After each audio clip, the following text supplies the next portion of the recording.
आपल्या भारत देशाचे लोकप्रिय पंतप्रधान नरेंद्र मोदी साहेब, राज्यपाल रमेश बैसजी, एकनाथराव शिंदे मुख्यमंत्री महोदय, केंद्रीय मंत्रिमंडळातील सर्व उपस्थित असणारे मान्यवर, तसंच उपमुख्यमंत्री देवेंद्र फडणवीसजी, राज्याच्या मंत्रिमंडळातील उपस्थित असणारे सर्व मान्यवर, लोकसभेचे आणि विधानसभेचे उपस्थित असणारे सर्व सन्माननीय सदस्य, तसंच सुनील तटकरेजी, चंद्रशेखर बावनकुळेजी, आजच्या कार्यक्रमाला नव्या मुंबईतनं, कोकणातनं, रायगड जिल्ह्यातनं, महाराष्ट्रातनं मोठ्या संख्येने आलेले सर्व बंधू भगिनी, पत्रकार मित्र आणि माझ्या तरुण मित्रांनो, ज्या प्रचंड संख्येने आज आपण मोदी साहेबांचं स्वागत केलं त्याबद्दल मी आपल्याला मनापासून धन्यवाद देतो, आपले मनापासून आभार मानतो।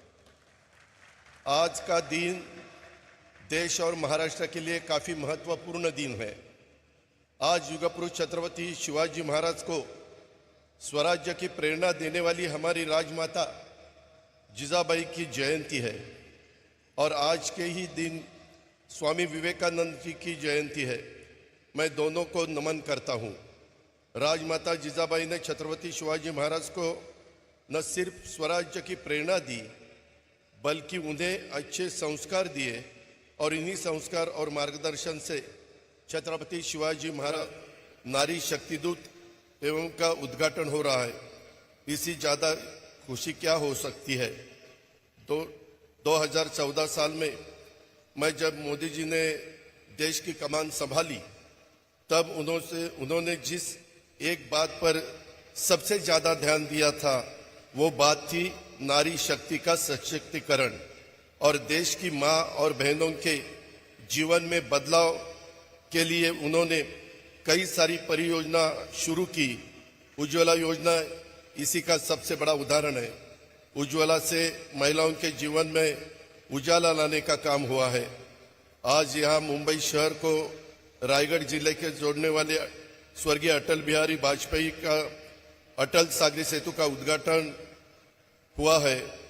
ये बड़े गर्व की बात है कि भारत का सबसे लंबा सागरी सेतु अपने महाराष्ट्र सरकार ने बनाया है। इसमें देश की तरक्की के लिए देश का पैसा जोर से घूमना जरूरी होता है और पहिया जोर से घुमाने के लिए देश में कई सारी इंफ्रास्ट्रक्चर परियोजना का पूरा होना जरूरी होता है। मोदी जी के सरकार ने ऐसी कई सारी परियोजनाओं को निर्धारित समय में पूरा कर देशवासियों को समर्पित किया है। आज मुंबई और दूसरी मुंबई के बाद तीसरी मुंबई यहाँ रायगढ़ जिले में बनने जा रही है। इस तीसरी मुंबई को इस सेतु के निर्माण से काफी मदद होने वाली है। रायगढ़ से मुंबई जाने के लिए 2 से 2.5 घंटे दूरी अब सिर्फ 25 मिनट में पूरी होने वाली है। इससे ईंधन और कीमती का वक्त दोनों बचेगा। रायगढ़ वासियों के जीवन में इस सेतु के निर्माण के कारण कई सारे अच्छे बदलाव होने वाले हैं। यह सेतु मुंबई जैसे महानगर को ग्रामीण भारत से जोड़ने वाला सेतु है। आज यही खारकोपर उरण रेलवे का मार्ग का और दीघा रेलवे स्टेशन का लोकार्पण हो रहा है। मोदी सरकार बनने के बाद मोदी जी ने सरकार ने भारतीय रेलवे का चेहरा बदल दिया है। वंदे भारत जैसी सुपरफास्ट ट्रेनें अब भारत के हर कोने में दौड़ती नजर आ रही है। इसी से भारत के ट्रेन से सफर करने वाला आम आदमी का जीवन और सफर दोनों आसान हो रहा है। देश की आम आदमी के हित की बात सोचना, उसके लिए पूरे शिद्दत से पूरा जोर कोशिश करना और बदलाव लाना, ये मोदी जी के नेतृत्व वाली सरकार की बड़ी उपलब्धि है। देश को बदलने और आगे ले जाने के लिए खंबीर नेतृत्व की जरूरत होती है। मोदी जी ने हमारा देश को ऐसा ही नेतृत्व दिया है। आज हम सूर्या पानी की परियोजना का भी उद्घाटन कर रहे हैं। बिजली, पानी, सड़क, रोजगार, विज्ञान, कोई भी क्षेत्र हो, आज हर क्षेत्र में भारत देश नई राह पर चल रहा है। राजनीति में आपका लक्ष्य अगर साफ है तो कितनी भी मुश्किलें क्यों ना आए, हमें देश के विकास के लिए और देश के आम आदमी के लिए काम करते रहना है। ये सीख हमने मोदी जी के कार्य से ली है। आज सुबह ही हम लोग नासिक में युवा महोत्सव का उद्घाटन कर आए हैं। हमारा भारत देश आज युवाओं का देश कहलाता है। आज भारत को नरेंद्र भाई मोदी जी के रूप में युवा वर्ग से जुड़े हुए पंत प्रधान मिले हैं। मोदी जी पूरे भारत में पहले ऐसे नेता है जिन्होंने युवा वर्ग की आकांक्षाओं को पहचाना।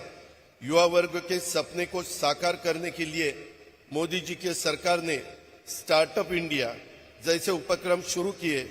डिजिटल इंडिया की नई सीख, मन की बात जैसे संवाद उपक्रमों को द्वारा मोदी जी ने युवा वर्ग की समस्या पर युवा के साथ संवाद कर उनकी समस्या समझने की कोशिश की। हमारे प्रधानमंत्री मोदी जी हमेशा उत्साह से भरे रहते हैं। हम जब भी कोई समस्या उनके पास लेकर जाते हैं, वो हमेशा उस समस्या पर सॉल्यूशन कैसे निकाला जाए इस बात पर जोर लगाते हैं। आज भारत देश उनके सशक्त नेतृत्व के बल पर पूरी दुनिया में सभी क्षेत्रों में आगे जा रहा है। हम राजनेता हमेशा अपने राजनीतिक जीवन में व्यस्त रहते हैं, पर आदरणीय मोदी जी एकमात्र ऐसे राजनेता है जो युवा वर्ग से हमेशा संपर्क में रहते हैं। इसलिए वो टेक्नोलॉजी का बेहतर इस्तेमाल करते हैं। हमारे भारत देश में मोदी जी जैसे पंतप्रधान के मार्गदर्शन में युवा पीढ़ी आगे बढ़ने की कोशिश करे तो भारत को दुनिया में महाशक्ति के रूप में उभरने से हमें कोई नहीं रोक सकता। ये मेरा विश्वास है।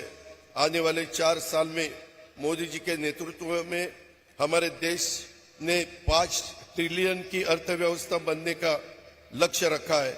इस लक्ष्य में महाराष्ट्र के राज्य $1 ट्रिलियन की अर्थव्यवस्था बनाने का अपना योगदान देगा। ये वचन मैं मुख्यमंत्री और उप मुख्यमंत्री के सामने महाराष्ट्र राज्य की ओर से मोदी जी को और आज इस अवसर पर आप सभी को देना चाहता हूं। हमारे प्रधानमंत्री मोदी जी ने आज भारत को डिजिटल इंडिया के साथ साथ डायनामिक इंडिया में तब्दील किया है और इसलिए आप सभी हमारे प्रधानमंत्री जी का भाषण सुनने के लिए इच्छुक है। इसीलिए मैं आप सभी से विदा लेता हूं। जय हिंद, जय महाराष्ट्र।